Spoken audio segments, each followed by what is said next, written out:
आज राज्याचे मंत्री श्री धनंजय मुंडे यांनी माझ्याकडे आपला राजीनामा दिलेला आहे। त्यांचा राजीनामा मी स्वीकारलेला आहे आणि पुढील कारवाई करता तो माननीय राज्यपाल महोदयांकडे पाठवलेला आहे। त्यामुळे मंत्री धनंजय मुंडे यांना राजीनामा स्वीकारून या ठिकाणी मुक्त करण्यात आलेलं आहे। आज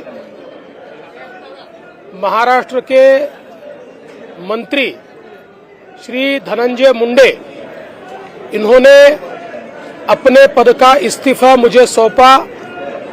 मैंने ये इस्तीफा स्वीकृत किया है और अगली कार्रवाई के लिए मैंने ये इस्तीफा राज्यपाल जी के पास भेज दिया है। सर